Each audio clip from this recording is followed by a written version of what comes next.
पाश्चात्य संस्कृति तो मुख्य रूप से कर्म को ही मानती है, भाग्य को नहीं। किंतु भारतीय संस्कृति के किसी भी वेद, पुराण, स्मृति ग्रंथ, दर्शन, वेदांग तथा उपनिषद आदि कहीं भी यह नहीं लिखा है कि भाग्य में जो लिखा है वह होना ही है, तो भाग्य के भरोसे रहो, कर्म करने की कोई ज़रूरत नहीं। लेकिन प्रश्न यह है कि भाग्य में जो लिखा है वह होना ही है, तो कर्म क्यों करें, बेकार में परेशान क्यों हों। आइए इस प्रश्न के उत्तर की ओर बढ़ते हैं। दरअसल बात यह है कि भाग्य तो आपके पूर्व जन्म के कर्म के अनुसार फल देगा ही, लेकिन यदि आप कर्म नहीं करेंगे तो उस फल को ले नहीं पाएंगे या उसका उपभोग नहीं कर पाएंगे, क्योंकि भाग्य का काम फल देना है, फल का उपभोग कराना नहीं। प्राप्त भाग्य फल का उपभोग कर्म से ही होता है। भाग्य तो केवल फल देता है, किंतु भाग्य बिना कर्म के उस फल का उपभोग नहीं करा सकता। जैसे बिना प्रयास किए भाग्य बल से यदि भोजन आपको मिल ही गया और उसे आप खाने का कर्म नहीं करेंगे, तो भाग्य के द्वारा भोजन मिलने का फायदा आपको कहाँ मिलेगा। इसके अतिरिक्त एक बुद्धिमान छात्र को यह पता होते हुए भी कि वह पास हो ही जाएगा, अर्थात परीक्षा का परिणाम उत्तीर्ण होना मिलेगा ही, यह जानते हुए भी उसे परीक्षा देने रूपी कर्म को करना ही पड़ता है, क्योंकि परीक्षा रूपी कर्म के बिना पास रूपी फल पाना संभव ही नहीं। इसीलिए शास्त्रों में कहा गया है, यथा ह्येकेन चक्रेण न रथस्य गतिर्भवेत् एवं पुरुष कार्येण बिना दैवं न सिद्ध्यति। जिस प्रकार एक ही पहिए से गाड़ी नहीं चलती, उसके साथ सहयोग के लिए दूसरे पहिए का भी होना जरूरी है, उसी प्रकार केवल भाग्य से ही कार्य सिद्ध नहीं होता, इसके लिए कर्म भी करने की जरूरत होती है। एक बात जरूर ध्यान देनी चाहिए कि जब फल पहले से निश्चित है, जो हमें नहीं पता है, तो कर्म आसक्ति रखकर तथा गलत ढंग से नहीं करना चाहिए, क्योंकि इस जन्म में बो दिए गए उस गलत कर्म से जो प्रारब्ध बनेगा, उसके परिणाम जब मिलेंगे तो दुखद ही होंगे, सुखद नहीं, क्योंकि जैसा बीज वैसा फल।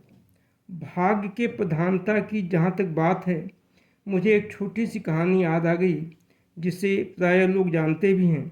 एक बूढ़ा आलसी तथा भूखा आदमी एक पके आम के पेड़ के नीचे गया और लेट गया तथा कहा कि मैं मुख फैलाए हूँ, लेकिन यदि मेरे भाग्य में लिखा हो तो आम टपक जाए। सचमुच उसके भाग्य में लिखा था, आम उसके मुख में टपक गया, किंतु वह आम को नहीं खा सका, क्योंकि उसको दांत नहीं था। आम को निचोड़कर वह उसका रस ले सकता था, लेकिन उसने आलस से बस ऐसा नहीं किया। परिणाम स्वरूप वह भाग्य से प्राप्त आम को पाकर भी उसे खाने से वंचित रहा।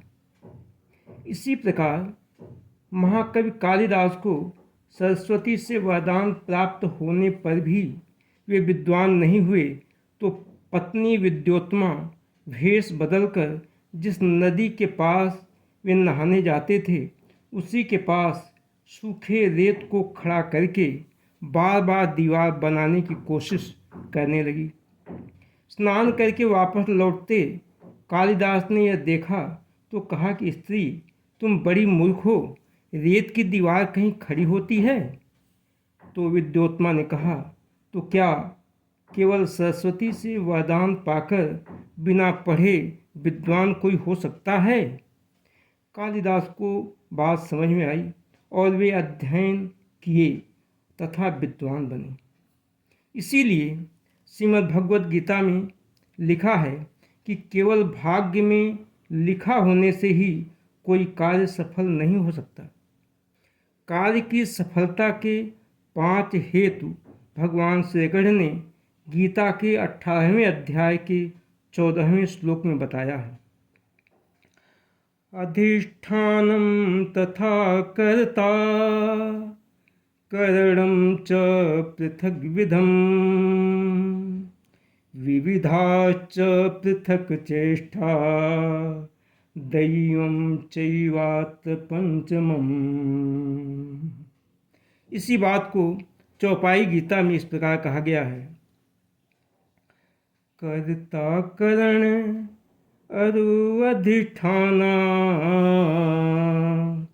चेष्टा पृथक ही विविध बखाना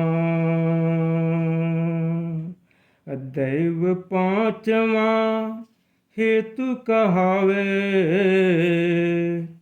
कर्म सिद्धि नर इनसे पावे। अर्थात कार्य में सफलता के लिए सबसे पहले कार्य का वह आधार होना चाहिए जिसके आधार पर कार्य किया जा रहा है, जिसे अधिष्ठान कहते हैं। दूसरे नंबर पर कार्य का करने वाला कोई होना चाहिए जिसे कर्ता कहते हैं। कर्ता के होने पर भी साधन के बिना कार्य सफल नहीं हो सकता है, इसलिए तीसरे नंबर पर साधन का होना भी आवश्यक है। साधन के होने पर भी यदि चौथे नंबर पर अनुकूल दिशा में सही तरीके से कोशिश नहीं की गई तो भी कार्य में सफलता की प्राप्ति नहीं हो सकती है। इन चारों के रहने पर भी यदि पांचवा जो भाग्य है साथ नहीं दिया तो भी कार्य सफल नहीं होगा।